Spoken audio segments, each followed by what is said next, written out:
ಎಲ್ಲರಿಗೂ ನಮಸ್ಕಾರ ಸ್ನೇಹಿತರೆ. ಈ ಭೂಮಿಯ ಮೇಲೆ ಅನೇಕ ಅದ್ಭುತ ಸಸ್ಯಗಳಿವೆ. ಅವುಗಳಲ್ಲಿ ಪ್ರತಿಯೊಂದು ಒಂದಲ್ಲ ಒಂದು ವಿಶೇಷತೆಯನ್ನು ಹೊಂದಿವೆ. ವಾಸ್ತವವಾಗಿ ಭೂಮಿಯ ಮೇಲೆ ನಿಷ್ಪ್ರಯೋಜಕ ಸಸ್ಯ ಎಂದು ಯಾವುದೂ ಇಲ್ಲ. ಯಾವುದಕ್ಕೆ ಯಾವುದು ಉಪಯೋಗವಾಗುತ್ತದೆ, ಎಷ್ಟು ಪ್ರಮಾಣದಲ್ಲಿ ಬಳಸಬೇಕು ಎಂದು ತಿಳಿಯದೆ ನಾವು ಅದನ್ನು ಕಳೆಗಿಡವೆಂದು ನೋಡುತ್ತೇವೆ. ಆದರೆ ಆ ಗಿಡವನ್ನು ಹೇಗೆ ಬಳಸಬೇಕೆಂದು ತಿಳಿದರೆ ಒಂದು ಸಾಮಾನ್ಯ ಗಿಡವು ನಮ್ಮ ಆರೋಗ್ಯಕ್ಕೆ ರಕ್ಷೆಯಾಗಿ ನಿಲ್ಲುವ ಶಕ್ತಿಶಾಲಿ ಔಷಧಿಯಾಗಿ ಬದಲಾಗುತ್ತದೆ. ಇಂದು ನಾವು ರಸ್ತೆಗಳ ಪಕ್ಕದಲ್ಲಿ, ಹೊಲಗಳ ಬೇಲಿಗಳ ಉದ್ದಕ್ಕೂ, ಪಾಳು ಬಿದ್ದ ಪ್ರದೇಶಗಳಲ್ಲಿ ಒಂದು 100 ಸಂಖ್ಯೆಯಲ್ಲಿ ಹೇರಳವಾಗಿ ಕಂಡುಬರುವ ಒಂದು ವಿಶೇಷವಾದ ಗಿಡದ ಬಗ್ಗೆ ತಿಳಿದುಕೊಳ್ಳೋಣ. ಅದೇ ಬೇಲಿಯ ಹೂಗಳ ಗಿಡ. ಇದನ್ನು ವೈಜ್ಞಾನಿಕವಾಗಿ ಲಂಟಾನಾ ಕ್ಯಾಮರಾ ಎಂದು ಕರೆಯುತ್ತಾರೆ. ಲಂಟಾನಾದ ಮುಖ್ಯ ಲಕ್ಷಣಗಳು. ಲಂಟಾನ ಎಂಬುದು ಒಂದು ನಿತ್ಯ ಹರಿದ್ವರ್ಣ ಪೊದೆ ಸಸ್ಯ. ಇದು ಶೀತ ವಾತಾವರಣದಲ್ಲಿ ವಾರ್ಷಿಕ ಸಸ್ಯವಾಗಿ ವರ್ತಿಸಬಹುದು.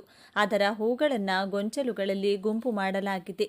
ಸಾಮಾನ್ಯವಾಗಿ ಹಳದಿ, ಗುಲಾಬಿ, ಕಿತ್ತಳೆ ಮತ್ತು ನೇರಳೆ ಬಣ್ಣಗಳಂಥ ರೋಮಾಂಚಕ ಬಣ್ಣಗಳ ಮಿಶ್ರಣವನ್ನು ಪ್ರಸ್ತುತಪಡಿಸುತ್ತದೆ. ಪ್ರತಿಯೊಂದು ಹೂ ಕೊಳವೆಯಾಕಾರವಾಗಿದ್ದು ಪರಾಗಸ್ಪರ್ಶಗಳಿಗೆ ಆಕರ್ಷಕ ಆಯ್ಕೆಯಾಗಿದೆ. ಇದರ ಎಲೆಗಳು ವಿಶಿಷ್ಟ ಪರಿಮಳ ಮತ್ತು ಅದರ ಕಣ್ಣುಗಳು ಹಸಿರಾಗಿರುವ ಮಕ್ಕಳು ಮತ್ತು ಸಾಕು ಪ್ರಾಣಿಗಳಿಗೆ ವಿಷಕಾರಿಯಾಗಬಹುದು. ಆಯುರ್ವೇದ ಶಾಸ್ತ್ರವು ಈ ಗಿಡ ಪ್ರತಿಯೊಂದು ಭಾಗವು, ಅದರ ಎಲೆಗಳು, ಹೂಗಳು, ಕಾಂಡ, ಬೇರುಗಳು ಎಲ್ಲವೂ ಯಾವುದೋ ಒಂದು ಔಷಧೀಯ ಗುಣವನ್ನು ಹೊಂದಿರುತ್ತದೆ ಎಂದು ಹೇಳುತ್ತವೆ. ಇದು ಕೇವಲ ಒಂದು ಕಳೆಗಿಡವಲ್ಲ, ಇದು ಅನೇಕ ಅದ್ಭುತ ಪ್ರಯೋಜನಗಳನ್ನು ನೀಡುವ ಒಂದು ಬಹುಮುಖಿ ಗಿಡ. ಈ ಅದ್ಭುತ ಸಸ್ಯವನ್ನು ಪ್ರದೇಶಕ್ಕೆ ಅನುಗುಣವಾಗಿ ಅದರ ವಿಶಿಷ್ಟ ಗುಣಲಕ್ಷಣಗಳ ಆಧಾರದ ಮೇಲೆ ವಿವಿಧ ಹೆಸರುಗಳಿಂದ ಕರೆಯಲಾಗುತ್ತದೆ. ಸುಂದರವಾದ ವರ್ಣರಂಜಿತ ಹೂವಿನ ಗೊಂಚಲುಗಳಿಂದಾಗಿ ಇದಕ್ಕೆ ನವರತ್ನಗಳ ಹೂಗಳೆಂಬ ಹೆಸರು ಬಂದಿದೆ. ಈ ಎಲ್ಲ ಹೆಸರುಗಳು ಈ ಸಸ್ಯದ ವಿಭಿನ್ನ ಗುಣಲಕ್ಷಣಗಳನ್ನು ಮತ್ತು ಜನರೊಂದಿಗೆ ಅದರ ಪರಿಚಯವನ್ನು ಸೂಚಿಸುತ್ತವೆ. ಇದು ವಾಸ್ತವವಾಗಿ ಇದು ಒಂದು ಪೊದೆ ಜಾತಿಯ ಸಸ್ಯ. ಇದು ನೆಲದಿಂದ ಅನೇಕ ಶಾಖೆಗಳಾಗಿ ಹರಡಿ ದಟ್ಟವಾಗಿ ಬೆಳೆಯುತ್ತದೆ. ಈ ಸಸ್ಯಗಳು ಹೊಲಗಳ ಸುತ್ತ ಬೇಲಿಯಂತೆ ಇದ್ದರೆ ಆ ಬೇಲಿಗಳಿಗೆ ಕೀಟಗಳ ಕಾಟ ಇರುವುದಿಲ್ಲ ಎಂದು ರೈತರು ಬಲವಾಗಿ ನಂಬುತ್ತಾರೆ. ಮತ್ತೆ ಈ ಸಸ್ಯದಿಂದ ಏನು ಮಾಡಿದರೆ ಲೆಕ್ಕವಿಲ್ಲದಷ್ಟು ಹಣ ಬರುತ್ತದೆ ಎಂಬುದನ್ನು ಈಗ ನಾವು ಈ ವಿಡಿಯೋದಲ್ಲಿ ವಿವರವಾಗಿ ತಿಳಿದುಕೊಳ್ಳೋಣ.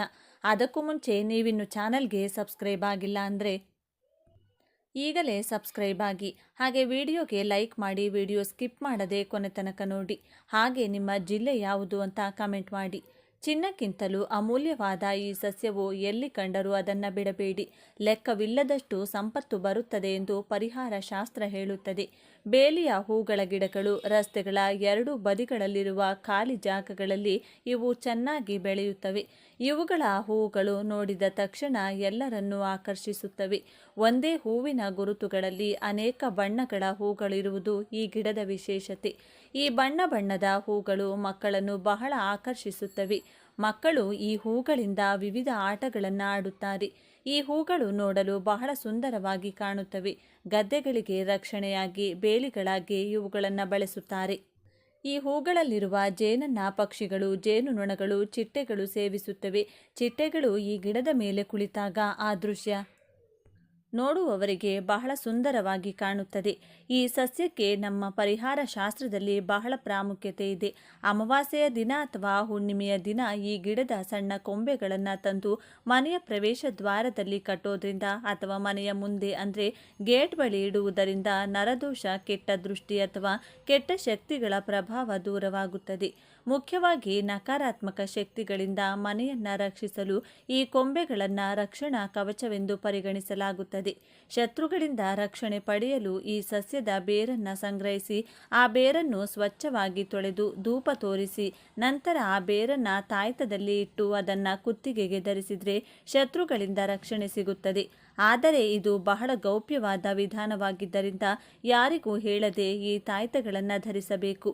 ಅದೇ ರೀತಿ ಚಿಕ್ಕ ಮಕ್ಕಳಿಗೆ ದೃಷ್ಟಿದೋಷ ತಗುಲಿದ್ರೆ ಈ ಗಿಡದ ಕಾಯಿಗಳನ್ನು ತಂದು ಆ ಕಾಯಿಗಳನ್ನು ಎಡಗೈಯಲ್ಲಿ ಹಿಡಿದುಕೊಂಡು ಆ ಕಾಯಿಗಳಿಂದ ದೃಷ್ಟಿ ತೆಗೆದು ನಂತರ ಅವುಗಳನ್ನು ಬೆಂಕಿಯಲ್ಲಿ ಹಾಕಬೇಕು. ಹೀಗೆ ಮಾಡಿದರೆ ದೃಷ್ಟಿದೋಷ ಸುಲಭವಾಗಿ ನಿವಾರಣೆಯಾಗುತ್ತದೆ. ಇನ್ನು ಧನಲಾಭವಾಗಬೇಕೆಂದು ಬಯಸುವವರು ಈ ಗಿಡದ ಹಣ್ಣಾದ ಕಾಯಿಗಳಿರುತ್ತವೆ ಅಲ್ಲವೇ, ಆ ಕಾಯಿಗಳನ್ನು ತಂದು ಆ ಕಾಯಿಗಳನ್ನು ತರಿತರಿಯಾಗಿ ಜಜ್ಜಿ ನೀರಿನಲ್ಲಿ ಬೆರೆಸಿ ಆ ನೀರಿಗೆ ಚಿಟಿಕೆ ಅರಿಶಿನ ಬೆರೆಸಿ ನಂತರ ಅವುಗಳನ್ನು ನಿಮ್ಮ ಮನೆಯ ಸುತ್ತಲೂ ರಕ್ಷಣೆಯಾಗಿ ಸಿಂಪಡಿಸಬೇಕು. ಹೀಗೆ ಸಿಂಪಡಿಸಿದರೆ ನಿಮ್ಮ ಮನೆಯಲ್ಲಿನ ದಾರಿದ್ರ್ಯವೆಲ್ಲವೂ ತಕ್ಷಣವೇ ಹೊರಟು ಹೋಗುತ್ತದೆ. ಲಕ್ಷ್ಮೀದೇವಿ ನಿಮ್ಮ ಮನೆಯಲ್ಲಿ ನೆಲೆಸುತ್ತಾಳೆ. ಮನೆಯಲ್ಲಿ ಹಣ ಹೆಚ್ಚುತ್ತದೆ. ನಿಮ್ಮ ಮನೆಯ ಕಡೆಗೆ ಹಣ ಆಕರ್ಷಿತವಾಗುತ್ತದೆ. ಲೆಕ್ಕವಿಲ್ಲದಷ್ಟು ಸಂಪತ್ತು ಬಂದು ಸೇರುತ್ತದೆ. ಇವೆಲ್ಲವೂ ಶಾಸ್ತ್ರಗಳಲ್ಲಿ ಹೇಳಲಾದ ಪರಿಹಾರಗಳು. ಹೀಗೆ ಪರಿಹಾರಗಳ ದೃಷ್ಟಿಯಿಂದ ಮಾತ್ರವಲ್ಲ, ಆರೋಗ್ಯದ ದೃಷ್ಟಿಯಿಂದಲೂ ಈ ಬೇಲಿಯ ಹೂಗಳ ಗಿಡಕ್ಕೆ ಹೆಚ್ಚು ಪ್ರಾಮುಖ್ಯತೆ ಇದೆ. ಮುಖ್ಯವಾಗಿ ಬುಡಕಟ್ಟು ಜನರು ಈ ಗಿಡಗಳನ್ನು ಔಷಧಿಯಾಗಿ ಹೆಚ್ಚಾಗಿ ಬಳಸುತ್ತಾರೆ. ಈ ಎಲೆಗಳು ನಮ್ಮ ಮನೆಯಲ್ಲಿ ಸೊಳ್ಳೆಗಳನ್ನು ಓಡಿಸುವ ಗುಣವನ್ನು ಸಹ ಹೊಂದಿವೆ. ಈ ಒಣಗಿದ ಎಲೆಗಳನ್ನು ನಾವು ಧೂಪದಂತೆ ಸುಟ್ಟರೆ ಆ ಹೊಗೆಗೆ ಸೊಳ್ಳೆಗಳು ಮನೆಯಿಂದ ಹೊರಗೆ ಓಡಿ ಹೋಗುತ್ತವೆ. ಇದಕ್ಕಾಗಿ ನೀವು ಒಣಗಿದ ಎಲೆಗಳನ್ನು ಸಂಗ್ರಹಿಸಬೇಕು ಅಥವಾ ಹಸಿ ಎಲೆಗಳನ್ನು ಚೆನ್ನಾಗಿ ಒಣಗಿಸಬೇಕು. ಎಲೆಗಳು ಸಂಪೂರ್ಣವಾಗಿ ಒಣಗಿದ ನಂತರ ಒಂದು ಹಿಡಿ ಎಲೆಗಳನ್ನು ಮಣ್ಣಿನ ಮಡಿಕೆಯಲ್ಲಿ ಹಾಕಿ ಅದರ ಮೇಲೆ ಒಂದು ಕರ್ಪೂರದ ಬಿಲ್ಲೆಯನ್ನು ಇಟ್ಟು ಸುಡಬೇಕು. ಅದರಿಂದ ಹೊಗೆ ಬರುತ್ತದೆ. ಈ ಹೊಗೆ ಬರುತ್ತಿರುವ ಮಡಕೆಯನ್ನು ಮನೆಯ ಮಧ್ಯದಲ್ಲಿಟ್ಟು ಬಾಗಿಲುಗಳು, ಕಿಟಕಿಗಳನ್ನು ಎಲ್ಲವನ್ನ ಮುಚ್ಚಬೇಕು. 5 ನಿಮಿಷಗಳ ನಂತರ ಮುಖ್ಯ ದ್ವಾರವನ್ನು ತೆರೆದು ಇನ್ನೊಂದು 5 ನಿಮಿಷ ಹಾಗೆ ಇಡಬೇಕು. ಹೀಗೆ ಮಾಡೋದ್ರಿಂದ ಸಾಯದೆ ಉಳಿದ ಸೊಳ್ಳೆಗಳು ಮುಖ್ಯ ದ್ವಾರದ ಮೂಲಕ ಹೊರಗೆ ಹೋಗುತ್ತವೆ. ಇನ್ನು ಮುಖ್ಯ ದ್ವಾರವನ್ನು ಮುಚ್ಚಿ ಆರಾಮವಾಗಿ ನಿದ್ರಿಸಬಹುದು. ಇಂದಿಗೂ ಅನೇಕ ಗ್ರಾಮಗಳಲ್ಲಿ, ವಿಶೇಷವಾಗಿ ಗ್ರಾಮೀಣ ಪ್ರದೇಶಗಳಲ್ಲಿ ಈ ಎಲೆಗಳನ್ನು ಹೀಗೆ ಸೊಳ್ಳೆಗಳನ್ನು ಓಡಿಸಲು ಬಳಸುತ್ತಾರೆ. ಈ ಗಿಡದ ಎಲೆಗಳನ್ನು ಹಾವು ಕಡಿತಕ್ಕೆ ಪರಿಹಾರವಾಗಿ ಬುಡಕಟ್ಟು ಜನರು ಔಷಧಿಯಾಗಿ ಬಳಸುತ್ತಾರೆ. ಹಾವು ಕಚ್ಚಿದ ಜಾಗದಲ್ಲಿ ಈ ಎಲೆಗಳನ್ನು ಅರೆದು ರಸವನ್ನು ಹಚ್ಚಿದರೆ ವಿಷದ ಪರಿಣಾಮ ಕಡಿಮೆಯಾಗುತ್ತದೆ ಎಂಬುದು ಅವರ ನಂಬಿಕೆ. ಈ ಎಲೆಗಳನ್ನು ಬಿಸಿ ನೀರಿನಲ್ಲಿ ಹಾಕಿ ಆವಿಯನ್ನು ಸೇವಿಸುವುದರಿಂದ ಶ್ವಾಸಕೋಶ ಸಂಬಂಧಿ ಕಾಯಿಲೆಗಳಾದ ಶೀತ, ಕೆಮ್ಮು ಇತ್ಯಾದಿಗಳು ಗುಣವಾಗುತ್ತವೆ. ಕೀಲು ನೋವು ಅಥವಾ ಸಂಧಿವಾತ ಇದ್ದರೆ ಈ ಎಲೆಗಳಿಗೆ ಹರಳೆಣ್ಣೆ ಹೆಚ್ಚಿ ಸ್ವಲ್ಪ ಬಿಸಿ ಮಾಡಿ ಕೀಲುಗಳ ಮೇಲೆ ಕಟ್ಟಿದರೆ ನೋವು ಕಡಿಮೆಯಾಗುತ್ತದೆ. ಕೀಟಗಳು ಕಚ್ಚಿದ ಜಾಗದಲ್ಲಿಯೂ ಈ ಎಲೆಗಳನ್ನು ಅರೆದು ರಸವನ್ನು ಹಚ್ಚಿದರೆ ವಿಷದ ಪರಿಣಾಮ ಕಡಿಮೆಯಾಗುತ್ತದೆ. ಈ ಎಲೆಗಳ ರಸವನ್ನು ಸಣ್ಣ ಗಾಯಗಳು ಮತ್ತು ಹಣ್ಣುಗಳ ಮೇಲೆ ಹಚ್ಚಿದರೆ ಬೇಗನೆ ಗುಣವಾಗುತ್ತದೆ. ಇವುಗಳ ಒಣಗಿದ ಹೂಗಳನ್ನು ಕ್ಷಯರೋಗ ನಿರ್ಮೂಲನೆಗೆ ಔಷಧಿಯಾಗಿ ಬಳಸುತ್ತಾರೆ ಎಂದು ಕೆಲವು ಸಂಪ್ರದಾಯಗಳು ಹೇಳುತ್ತವೆ. ಇವುಗಳ ಎಲೆಗಳನ್ನು ಕೆಲವು ಪ್ರದೇಶಗಳಲ್ಲಿ ಚರ್ಮ ರೋಗಗಳಾದ ತುರಿಕೆ, ಹುಳುಕಡ್ಡಿ ಅಥವಾ ಸಣ್ಣ ಸಿಡುಬು ಮುಂತಾದವುಗಳಿಗೆ ಔಷಧಿಯಾಗಿ ಬಳಸುತ್ತಾರೆ. ಪ್ರಾಣಿಗಳು ಈ ಸಸ್ಯಗಳನ್ನು ಹೆಚ್ಚು ತಿನ್ನಬಾರದು. ಈ ಮರದ ಎಲೆಗಳನ್ನು ಪ್ರಾಣಿಗಳು ಅಂದರೆ ನಾವು ಸಾಕುವ ಎಮ್ಮೆಗಳು, ಮೇಕೆಗಳು, ಕುರಿಗಳು ಮುಂತಾದವು ತಿನ್ನದಂತೆ ಎಚ್ಚರಿಕೆ ವಹಿಸಬೇಕು. ಏಕೆಂದರೆ ಅವು ಸ್ವಲ್ಪ ತಿನ್ನುವುದಿಲ್ಲ, ಹೆಚ್ಚು ಪ್ರಮಾಣದಲ್ಲಿ ತಿನ್ನುತ್ತವೆ. ಹೀಗೆ ಹೆಚ್ಚು ಪ್ರಮಾಣದಲ್ಲಿ ತಿಂದರೆ ಈ ಸಸ್ಯವು ವಿಷವಾಗಿ ಅವುಗಳ ಸಾವಿಗೆ ಕಾರಣವಾಗಬಹುದು. ಆದ್ದರಿಂದ ಈ ಸಸ್ಯಗಳು ನಿಮ್ಮ ಸಾಕು ಪ್ರಾಣಿಗಳಿಗೆ ಸಿಗದಂತೆ ನೋಡಿಕೊಳ್ಳಿ. ಈ ಗಿಡದ ಬಗ್ಗೆ ಸಂಪೂರ್ಣವಾಗಿ ತಿಳಿದೇ ಇಲ್ಲಿಯವರೆಗೆ ಅನೇಕ ಜನರು ಇದನ್ನು ನಿಷ್ಪ್ರಯೋಜಕ ಮರವೆಂದು ಭಾವಿಸುತ್ತಿದ್ದಾರೆ. ಇದರ ಅನೇಕ ಉಪಯೋಗಗಳು ತಿಳಿಯದೆ ನಾವು ನಿರ್ಲಕ್ಷ್ಯ ಮಾಡುತ್ತಿದ್ದೇವೆ. ಗಿಡವನ್ನು ಕಿತ್ತು ಬಿಸಾಡದೆ ಇದನ್ನು ರಕ್ಷಿಸಿಕೊಂಡ್ರೆ ಅದು ನಮಗೆ ಮತ್ತು ನಮ್ಮ ಪರಿಸರಕ್ಕೆ ಬಹಳಷ್ಟು ಒಳ್ಳೆಯದನ್ನು ಮಾಡುತ್ತದೆ. ಆದ್ದರಿಂದ ನೀವು ಸಹ ಅನೇಕ ಉಪಯೋಗಗಳನ್ನು ಹೊಂದಿರುವ ಈ ಗಿಡಗಳೊಂದಿಗೆ ಈ ಸಲಹೆಗಳನ್ನು ಅನುಸರಿಸಿ ಉತ್ತಮ ಫಲಿತಾಂಶಗಳನ್ನು ಸಹ ಪಡೆಯಿರಿ. ಈ ವಿಡಿಯೋ ನಿಮಗೆ ಇಷ್ಟ ಆದರೆ ಲೈಕ್ ಮಾಡಿ, ಶೇರ್ ಮಾಡಿ. ಇಂತಹ ಹೆಚ್ಚಿನ ಉತ್ತಮ ಮಾಹಿತಿಗಳಿಗಾಗಿ ತಪ್ಪದೆ ನಮ್ಮ ಚಾನಲ್ನ ಸಬ್ಸ್ಕ್ರೈಬ್ ಮಾಡಿಕೊಳ್ಳಿ. ನಾಳೆ ಮತ್ತೊಂದು ವಿಡಿಯೋದೊಂದಿಗೆ ಪುನಃ ಭೇಟಿಯಾಗೋಣ. ನಮಗೆ ಗೊತ್ತೇ ಇಲ್ಲದಂಥ ಅಪಾರವಾದ ಆರೋಗ್ಯ ಪ್ರಯೋಜನಗಳನ್ನು ದಾಸವಾಳದ ಎಲೆಗಳು ಹೊಂದಿವೆ. ತಿಳಿದುಕೊಂಡರೆ ಆಶ್ಚರ್ಯಪಡುವಂತೆ ಆಗುತ್ತದೆ. ನಿಮ್ಮ ಮನೆಯಲ್ಲಿ ದಾಸವಾಳ ಗಿಡ ಇದ್ದರೆ ಖಂಡಿತವಾಗಿಯೂ ಈ ವಿಷಯಗಳು ನಿಮಗೆ ತಿಳಿದಿರಬೇಕು. ದಾಸವಾಳ ಗಿಡವನ್ನು ಮನೆಯಲ್ಲಿ ಬೆಳೆಸಬಹುದಾ ಇಲ್ಲವಾ ಎಂಬ ಪ್ರಶ್ನೆ ತುಂಬ ಜನರು ಈಗಾಗಲೇ ಕೇಳಿದ್ದಾರೆ. ಅದರ ಬಗ್ಗೆ ಕೂಡ ಈ ವಿಡಿಯೋದಲ್ಲಿ ತಿಳಿಸಿಕೊಡ್ತೀನಿ. ಆದರೆ ಅದಕ್ಕೂ ಮುಂಚೆ ನೀವಿನ್ನೂ ನಮ್ಮ ಚಾನಲ್ನ ಸಬ್ಸ್ಕ್ರೈಬ್ ಮಾಡ್ಕೊಂಡಿಲ್ಲ ಅಂದರೆ ಖಂಡಿತ ಈಗಲೇ ಸಬ್ಸ್ಕ್ರೈಬ್ ಮಾಡ್ಕೊಳ್ಳಿ. ಹಾಗೆ ಈ ವಿಡಿಯೋ ಇಷ್ಟ ಆದರೆ ಮರೆಯದೆ ಒಂದು ಲೈಕ್ ಕೊಡಿ. ಹಾಗೆ ನಿಮ್ಮ ಜಿಲ್ಲೆ ಯಾವುದು ಅಂತ ಕಮೆಂಟ್ ಮಾಡಿ. ದಾಸವಾಳ ಹೂವನ್ನೋದು ಒಂದೇ ಕಾಲದಲ್ಲಿ ಅಲ್ಲದೆ ಎಲ್ಲ ಕಾಲಗಳಲ್ಲೂ ಪ್ರತಿದಿನ ಹುಟ್ಟುತ್ತದೆ. ದಾಸವಾಳ ಗಿಡಗಳು ಹಿತ್ತಲಲ್ಲಿ ಅಥವಾ ಮನೆ ಮುಂದೆ ಯಾರು ಬೆಳೆಸುತ್ತಾರೋ ಹೂಗಳು ಎಷ್ಟು ಚೆನ್ನಾಗಿ ಅರಳುತ್ತವೋ ಅಥವಾ ಎಷ್ಟು ಹೆಚ್ಚು ಹೂಗಳು ಬಿಡುತ್ತವೋ ಅಷ್ಟೊಂದು ಸಂಪತ್ತು ನಿಮ್ಮ ಮನೆಗೆ ಬರುತ್ತದಂತೆ. ಇದು ಪೂಜೆಗೆ ಉಪಯೋಗಿಸಬಲ್ಲ ಶ್ರೇಷ್ಠವಾದ ಹೂಗಳೆಂದು ನಮ್ಮ ಪುರಾಣಗಳಲ್ಲಿ ಹೇಳಿದೆ. ಎಲ್ಲ ಕಾಲಗಳಲ್ಲೂ ಹೂ ಬಿಡುವಂಥ ಮಂದಾರ ಗಿಡವನ್ನು ಮನೆಯಲ್ಲಿ ಬೆಳೆಸಿದರೆ ಆ ಮನೆಯಲ್ಲಿ ಎಂದೂ ಕೂಡ ಹಣದ ಕೊರತೆ ಬರುವುದಿಲ್ಲ. ಕೆಂಪು ದಾಸವಾಳ ಹೂಗಳನ್ನು ದೇವರ ಪೂಜೆಗೆ ಯಾರು ಉಪಯೋಗಿಸುತ್ತಾರೋ ಅವರ ಕೋರಿಕೆಗಳನ್ನು ದೇವರು ಸ್ವತಃ ಕೇಳಿಸಿಕೊಂಡು ತಪ್ಪದೆ ಈಡೇರಿಸುತ್ತಾನೆ ಎಂದು ಒಂದು ಪುರಾಣ ವಚನವಿದೆ. ನಮಗೆ ತುಂಬ ಬಣ್ಣಗಳಲ್ಲಿ ಮಂದಾರ ಹೂವಿನ ಗಿಡಗಳು ಲಭ್ಯವಿದ್ದು ಅದರಲ್ಲಿ ಮುಖ್ಯವಾಗಿ ಕೆಂಪು ಬಣ್ಣದ ಹೂ ಬಿಡುವಂಥ ಗಿಡವನ್ನು ಮನೆಯಲ್ಲಿ ಬೆಳೆಸಿದರೆ ತುಂಬಾ ಶ್ರೇಷ್ಠ. ನೀವು ಮನೆಯಿಂದ ಹೊರಗೆ ಹೋಗುವಾಗ ಆ ಗಿಡವನ್ನು ನೋಡಿ ಹೋದರೆ ಎಲ್ಲವೂ ಶುಭವಾಗುತ್ತದೆ. ಗಿಡವೆಲ್ಲ ಹೂ ತುಂಬಿಕೊಂಡಿರುವುದು ನೋಡಿದರೆ ಮನಸ್ಸಿಗೆ ತುಂಬಾ ಸಂತೋಷವಾಗುತ್ತದೆ. ಮಾನಸಿಕವಾಗಿ ಯಾವುದಾದರೂ ದೋಷಗಳಿದ್ರೆ ಅದನ್ನು ಕೂಡ ಮಂದಾರ ಗಿಡ ಹೋಗಲಾಡಿಸುತ್ತದೆ. ಮಂದಾರ ಗಿಡವನ್ನು ನಿಮ್ಮ ಮನೆಯಲ್ಲಿ ಬೆಳೆಸುವುದರಿಂದ ಅತಿ ಶೀಘ್ರದಲ್ಲಿ ನಿಮಗೆ ಲಕ್ಷ್ಮಿ ಕಟಾಕ್ಷ ಪ್ರಾಪ್ತಿಯಾಗುತ್ತದೆ. ಇನ್ನು ಮನೆಯಲ್ಲಿ ಈ ಗಿಡವನ್ನು ಬೆಳೆಸುತ್ತಿರುವವರು ಅಥವಾ ಬೆಳೆಸಬೇಕು ಅಂದುಕೊಂಡವರು ನಿಮ್ಮ ಮನೆಯ ಸಿಂಹದ್ವಾರದ ಬಲಭಾಗ ಬೆಳೆಸಿದರೆ ತುಂಬ ಒಳ್ಳೆಯದು. ಹಿತ್ತಲಲ್ಲಿ ಬೆಳೆಸುವವರು ಎಲ್ಲಿ ಬೇಕಾದರೂ ಬೆಳೆಸಬಹುದು. ಯಾವ ಮಹಿಳೆ ದಾಸವಾಳ ಹೂವನ್ನು ಪ್ರತಿದಿನ ಸ್ವಲ್ಪ ಹೊತ್ತಾದರೂ ತಲೆಯಲ್ಲಿ ಹೂವನ್ನು ಮುಡಿಯುತ್ತಾರೋ ಅವರು ದೀರ್ಘ ಸುಮಂಗಲಿಯಾಗಿ ಜೊತೆಗೆ ಆರೋಗ್ಯವಾಗಿ ಬದುಕುತ್ತಾರೆಂದು ಹೇಳಲಾಗುತ್ತದೆ. ದಾಸವಾಳದಲ್ಲಿ 2 ವಿಧಾನ ಇದೆ. ಒಂದು ತಿಕ್ಕಾಗಿ ಬಿಟ್ಟರೆ ಇನ್ನೊಂದು ಎಲೆ ಎಲೆಯಾಗಿ ಬಿಡುತ್ತದೆ. ಇದರಲ್ಲಿ ನೀವು ಯಾವುದನ್ನಾದರೂ ಬೆಳೆಸಬಹುದು. ಆದರೆ ಕೆಂಪು ಬಣ್ಣದ ಹೂ ಬಿಡುವಂಥ ಗಿಡವನ್ನು ಬೆಳೆಸೋಕೆ ಪ್ರಯತ್ನ ಮಾಡಿ. ಮಂದಾರ ಹೂವಿನ ಮಾಲೆಯನ್ನು ದೇವರ ಆರಾಧನೆಗೆ ಬಳಸಿದರೆ ತುಂಬ ಒಳ್ಳೆಯದು. ಎಲ್ಲ ದೇವರ ಪೂಜೆಗಳಲ್ಲೂ ಈ ಹೂವನ್ನು ಉಪಯೋಗಿಸಬಹುದು. ನಿಮ್ಮ ಮನೆಯಲ್ಲಿ ದಾಸವಾಳ ಗಿಡವಿದ್ದರೆ ಕೇವಲ ಆಧ್ಯಾತ್ಮಿಕ ಪರವಾಗಿ ಮಾತ್ರವಲ್ಲದೆ ಎಷ್ಟೋ ಆರೋಗ್ಯ ಪ್ರಯೋಜನಗಳು ಕೂಡ ಇದೆ. ಈ ಹೂವಿನಲ್ಲಿ ಆಂಟಿ ಆಕ್ಸಿಡೆಂಟ್ ಇದೆ. ಇದು ಧೂಳು ಹಾಗೂ ಕೆಟ್ಟ ಸೂರ್ಯನ ಕಿರಣಗಳಿಂದ ನಮ್ಮ ಚರ್ಮವನ್ನು ಕಾಪಾಡುತ್ತದೆ. ಇದಕ್ಕಾಗಿ ನೀವು ದಾಸವಾಳ ಹೂವನ್ನು ಒಣಗಿಸಿ ಒಂದು ಡಬ್ಬಿಯಲ್ಲಿ ಸ್ಟೋರ್ ಮಾಡಿ ಇಟ್ಕೊಳ್ಬಹುದು. ನಿಮಗೆ ಬೇಕಾದಾಗ ಅಥವಾ ಪ್ರತಿದಿನ ಕೂಡ ಸ್ವಲ್ಪ ಒಣಗಿದ ಹೂಗಳನ್ನು ನೀರಲ್ಲಿ ಹಾಕಿ ಕುದಿಸಿ ಆ ನೀರಿನಿಂದ ಮುಖ ತೊಳೆದುಕೊಳ್ಳುತ್ತಿದ್ದರೆ ಮುಖದಲ್ಲಿ tan, black heads, wrinkles problem ಹೊರಟು ಹೋಗುತ್ತದೆ. ಈ ಹೂವಿನ ಪೇಸ್ಟ್ ಹಚ್ಚುವುದರಿಂದ ಮೊಡವೆಗಳು ಹಾಗೂ ಗಾಯಗಳಿಂದ ಆದಂಥ ಮಾರ್ಕ್ಗಳು ಬೇಗ ಹೊರಟು ಹೋಗುತ್ತದೆ. ಇನ್ನು ಕೂದಲು ಉದುರುವುದು, ಡ್ರೈ ಆಗುವುದು, ಸ್ಪ್ಲಿಟ್ಸ್ ಅಂಡ್ ಪ್ರಾಬ್ಲಮ್ ಇರುವುದು ಅಥವಾ ಬಿಳಿ ಕೂದಲು ಸಮಸ್ಯೆ ಇರೋರು 8 ದಾಸವಾಳ ಹೂಗಳು ಮತ್ತು 8 ದಾಸವಾಳ ಎಲೆಗಳನ್ನು ತೆಗೆದುಕೊಂಡು ಅವುಗಳನ್ನು ಚೆನ್ನಾಗಿ ತೊಳೆದು ಅರೆದು ಬಳಿಕ 1 ಕಪ್ ತೆಂಗಿನ ಎಣ್ಣೆಯಲ್ಲಿ ಈ ಮಿಶ್ರಣ ಹಾಕಿ ಚೆನ್ನಾಗಿ ಕುದಿಸಿ ಎಣ್ಣೆ ತಣ್ಣಗಾದ ಮೇಲೆ ಶೋಧಿಸಿ ಇಟ್ಟುಕೊಳ್ಳಿ. ವಾರಕ್ಕೆ 2 ರಿಂದ 3 ಸಲ ರಾತ್ರಿ ಈ ಎಣ್ಣೆಯನ್ನು ತಲೆಗೆ ಹಚ್ಚಿಕೊಂಡು 5 ನಿಮಿಷ ಮಸಾಜ್ ಕೊಟ್ಟು ಬೆಳಿಗ್ಗೆ ತಲೆ ಸ್ನಾನ ಮಾಡುವುದರಿಂದ ಕೂದಲಿಗೆ ಇರುವಂಥ ಎಲ್ಲ ಸಮಸ್ಯೆಗಳು ಹೋಗುತ್ತವೆ.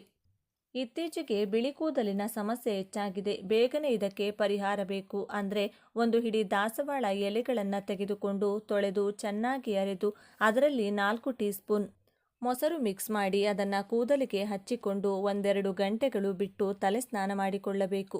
ಇದನ್ನು ವಾರಕ್ಕೆ 1 ಅಥವಾ 2 ಸಲ ಮಾಡುತ್ತಿದ್ದರೆ ಅತಿ ಬೇಗನೆ ಬಿಳಿ ಕೂದಲು ಕಪ್ಪಾಗುತ್ತದೆ. ಇನ್ನು ದಾಸವಾಳ ಎಲೆ ಹಾಗೂ ಹೂವನ್ನು ಬಳಸಿ ಮನೆಯಲ್ಲಿ ಆಯುರ್ವೇದಿಕ್ ಶಾಂಪು ಕೂಡ ತಯಾರಿಸಿಕೊಳ್ಳಬಹುದು. ಇದಕ್ಕಾಗಿ ಒಂದು ಪಾತ್ರೆಯಲ್ಲಿ ಸ್ವಲ್ಪ ನೀರು ತೆಗೆದುಕೊಂಡು ಅದನ್ನು ಕುದಿಯಲು ಬಿಟ್ಟು ನೀರು ಚೆನ್ನಾಗಿ ಕುದಿಯುವಾಗ 6 ದಪ್ಪ ದಾಸವಾಳ ಹೂಗಳು, ಒಂದು ವೇಳೆ ನೀವು ರೇಖೆ ದಾಸವಾಳ ಬಳಸುವುದಾದರೆ ತಗೊಳ್ಳಿ, ಜೊತೆಗೆ 1 ಹಿಡಿ ದಾಸವಾಳ ಎಲೆಗಳನ್ನು ಕುದಿಯುವ ನೀರಿನಲ್ಲಿ ಹಾಕಿ ಚೆನ್ನಾಗಿ ಕುದಿಸಿ ಬಳಿಕ ಆ ಹೂಗಳು ಹಾಗೂ ಎಲೆಗಳನ್ನು ತೆಗೆದುಕೊಂಡು ಅರೆದು ಬೇಕಿದ್ದರೆ ಸ್ವಲ್ಪ ಕಡಲೆ ಹಿಟ್ಟು ಬೆರೆಸಿ ಅದನ್ನು ಶಾಂಪೂ ಥರ ಕೂದಲಿಗೆ ಬಳಸುವುದರಿಂದ ಕೂದಲು ಸಾಫ್ಟ್ ಆಗಿ ಪಳಪಳ ಹೊಳೆಯುತ್ತದೆ. ಕೂದಲು ತುಂಬ ಉದುರುತ್ತಿದ್ದರೆ ತೆಂಗಿನ ಎಣ್ಣೆಯಲ್ಲಿ ಸ್ವಲ್ಪ ದಾಸವಾಳ ಹೂಗಳನ್ನು ಹಾಕಿ ಕುದಿಸಿಟ್ಟುಕೊಂಡು ಆ ಎಣ್ಣೆಯಿಂದ ಮಸಾಜ್ ಮಾಡುತ್ತಿದ್ದರೆ ಕೂದಲು ಉದುರುವುದು ನಿಂತು ಹೋಗುತ್ತದೆ. ಜೊತೆಗೆ ಹೊಸ ಕೂದಲು ಕೂಡ ಬೆಳೆಯುತ್ತದೆ. ತಲೆಯಲ್ಲಿ ಹೆಚ್ಚು ಹೇನು ಸಮಸ್ಯೆ ಇರುವವರು, ಜೊತೆಗೆ ಬೋಳು ತಲೆ ಇರುವವರು ಅಥವಾ ಕೂದಲು ಹೆಚ್ಚಾಗಿ ಉದುರುತ್ತಿರುವವರು ಕೆಲವು ದಾಸವಾಳ ಹೂಗಳನ್ನು ಅರೆದು ಆ ಪೇಸ್ಟನ್ನು ಕೂದಲಿಗೆ ಬುಡದ ಸಮೇತ ಹಚ್ಚಿಕೊಂಡು ಅರ್ಧ ಗಂಟೆ ನಂತರ ಶಾಂಪು ಬಳಸದೆ ಬರೀ ನೀರಿನಿಂದ ತಲೆ ತೊಳೆದುಕೊಳ್ಳಬೇಕು. ಈ ರೀತಿ ವಾರದಲ್ಲಿ 1-2 ಸಲ ಮಾಡಿದರೆ ಹೊಸ ಕೂದಲು ಚಿಗುರುತ್ತದೆ. ಏನು ಸಮಸ್ಯೆ ಇದ್ದರೆ 1-2 ಸಲಕ್ಕೆ ಹೊರಟು ಹೋಗುತ್ತದೆ. ಇನ್ನು ಈ ಹೂಗಳಿಂದ ತಯಾರಿಸಿದಂಥ ಕಷಾಯ ಅಥವಾ ಟೀ ಕುಡಿದರೆ ಹಾರ್ಟ್ ಪ್ರಾಬ್ಲಮ್ ಹಾಗೂ ಯೂರಿನ್ ಇನ್ಫೆಕ್ಷನ್ ಹೋಗುತ್ತದೆ. ಇದರಲ್ಲಿ ಆಂಟಿ ಆಕ್ಸಿಡೆಂಟ್ ಇರುವುದರಿಂದ ಇದು ನಮ್ಮ ದೇಹದಲ್ಲಿರುವಂಥ ಕಣಜಗಳನ್ನು ಕಾಪಾಡುತ್ತದೆ. ದಾಸವಾಳ ಹೂಗಳಿಂದ ಟೀ ತಯಾರಿಸಿ ಅದನ್ನು ಆಗಾಗ ಕುಡಿಯುವುದರಿಂದ ಹೈ BP ಕಡಿಮೆಯಾಗುತ್ತದೆ. ಹಾರ್ಟ್ ಪ್ರಾಬ್ಲಮ್ ಬರದೇ ಇರುತ್ತದೆ. ಜೊತೆಗೆ ಇದು ನಿಮ್ಮ ಲಿವರ್ ಆರೋಗ್ಯವನ್ನು ಕೂಡ ಕಾಪಾಡುತ್ತದೆ. ಒಂದು ವೇಳೆ ಬ್ಲಡ್ ಮೋಷನ್ಸ್ ಆಗುತ್ತಿದ್ದರೆ ಸ್ವಲ್ಪ ದಾಸವಾಳ ಹೂಗಳನ್ನು ತುಪ್ಪದಲ್ಲಿ ಕರಿದು ತಿಂದರೆ ಬ್ಲಡ್ ಮೋಷನ್ಸ್ ನಿಂತು ಹೋಗುತ್ತದೆ. ಹೂಗಳು ಹಾಗೂ ಎಲೆಗಳನ್ನು ಆಯುರ್ವೇದಿಕ್ ಮತ್ತು ಸಾಂಪ್ರದಾಯಿಕ ಔಷಧಿಗಳಲ್ಲಿ ಹೆಚ್ಚಾಗಿ ಉಪಯೋಗಿಸುತ್ತಾರೆ. ದಾಸವಾಳ ಹೂಗಳು ಹಾಗೂ ಎಲೆಗಳು ತಿನ್ನಲು ಯೋಗ್ಯವಾಗಿದೆ. ಒಂದು ವೇಳೆ ಬಾಯಲ್ಲಿ ಹುಣ್ಣಾಗಿದ್ದರೆ ಖಾರ ಅಥವಾ ಬಿಸಿ ಪದಾರ್ಥ ತಿನ್ನಲು ಆಗುವುದಿಲ್ಲ ಅಂತ ಸಮಯದಲ್ಲಿ 2 ದಾಸವಾಳ ಎಲೆಗಳನ್ನು ತೊಳೆದು ಬಾಯಲ್ಲಿಟ್ಟುಕೊಂಡು ಚೆನ್ನಾಗಿ ಅಗೆದು ಅದರ ರಸವನ್ನು ನುಂಗದೆ ಉಗಿಯದೆ ಅದೇ ರೀತಿ 15 ನಿಮಿಷಗಳ ಕಾಲ ಬಾಯಲ್ಲೇ ಇಟ್ಟುಕೊಂಡು ನಂತರ ಉಗಿದು ಒಳ್ಳೆಯ ನೀರಿನಿಂದ ಬಾಯಿ ತೆಗೆದುಕೊಳ್ಳಿ. ಈ ರೀತಿ ದಿನದಲ್ಲಿ 3 ಸಲ ಮಾಡಿ ಬಾಯಿ ಹುಣ್ಣು ಸಂಪೂರ್ಣವಾಗಿ ಹೊರಟು ಹೋಗುತ್ತದೆ. ಮೈಯಲ್ಲಿ ರಕ್ತ ಇಲ್ಲದೆ ತುಂಬ ಜನ ಕಷ್ಟಪಡುತ್ತಾರೆ. ಇದು ಐರನ್ ದೇಹದಲ್ಲಿ ಕಡಿಮೆ ಇದ್ದಾಗ ನಡೆಯುತ್ತದೆ. ಐರನ್ ಅಥವಾ ಬ್ಲಡ್ ದೇಹದಲ್ಲಿ ಕಡಿಮೆ ಇರುವವರು ದಾಸವಾಳ ಎಲೆಗಳಿಂದ ಡಿಕಾಕ್ಷನ್ ತಯಾರಿಸಿ ಕುಡಿಯುತ್ತಿದ್ದರೆ ಐರನ್ ಸಮಸ್ಯೆ ನಿವಾರಣೆಯಾಗಿ ದೇಹದಲ್ಲಿ ನೀವು ಹೊಸ ರಕ್ತ ಕಣಗಳು ಹುಟ್ಟಿಕೊಳ್ಳುತ್ತದೆ.